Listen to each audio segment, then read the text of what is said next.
Hello বন্ধুরা, তোমরা সবাই কেমন আছো? আজকে আমরা চলে যাচ্ছি চণ্ডীবান্ধ, ত্রিপুরার একটা খুবই সুন্দর জায়গা, যেটা এখন মিনি সুইজারল্যান্ড নামেও পরিচিত। আমরা ওই জায়গাটাতে যাচ্ছি, দেখাচ্ছি তোমাদেরকে কিভাবে যেতে লাগে, কোথায় দিয়ে যাবে, কতক্ষণ লাগে, কি করে যাচ্ছি আমরা। তোমরা সবাই সবটা দেখো, তারপরে বুঝবে কি করে যাচ্ছি। আমরা এখন বাইক দিয়ে চলে যাচ্ছি কাকরাবন বাজার থেকে সোজা। তারপর আমরা বাঁধের কাছে গিয়ে আমরা আমাদের বাইক রাখবো। বাকিটা বাকিটা হেঁটে যেতে হবে। তোমরা দেখো, আমরা অলরেডি অর্ধেকটা হেঁটে নিয়েছি, আর একটু বাকি আছে। তোমরা পুরোটা দেখবে। আমরা চলে যাচ্ছি। আমরা টোটালি 7 জন এসেছি। এটা আমার ছোটো ভাই, আর আমরা সবাই এসে গেছি।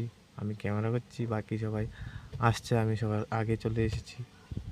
এখন আমরা মেইন যে আমাদের ডেস্টিনেশন, যে জায়গা আমরা যাওয়ার জন্য এসেছি, ওই জায়গাতে আমরা যাব।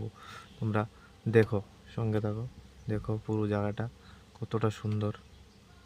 এটা আমাদের ত্রিপুরারই জায়গা, চাইলে তোমরা সবাই দেখতে পারো, গিয়ে ভিজিট করতে পারো। অনেক সুন্দর। মোবাইলে ততটা ভালো দেখা যাচ্ছে না, পুরোটা আমি ধরতে পারিনি, কারণ আমার মোবাইলটা এত ভালো না, তাই ক্যাপচার করতে পারিনি। কিন্তু তোমরা এমনি লাইভ দেখলে বুঝবে যে কতটা সুন্দর জায়গাটা। আমরা এসেছি, আমাদের একটু হেঁটে আসতে একটু কষ্ট হয়েছে। তোমরা আসো, কেউ যদি যেতে চাও আমাকে বলবে কোথায় জায়গাটা, আমি লোকেশনটা তোমাদেরকে দিয়ে দেবো, কমেন্টে জানাবে। অনেক সুন্দর জায়গাটা, অনেক সুন্দর, খুবই সুন্দর। ত্রিপুরার মধ্যে এরকম একটা জায়গাও আছে, আমরা জানতাম না, তার জন্য আমরা গিয়ে দেখে আসলাম। বহুত ভালো, খুব খুব ভালো। আমরা সবাই গিয়ে দেখে আসবে। এখানে রান্না করে খাওয়ার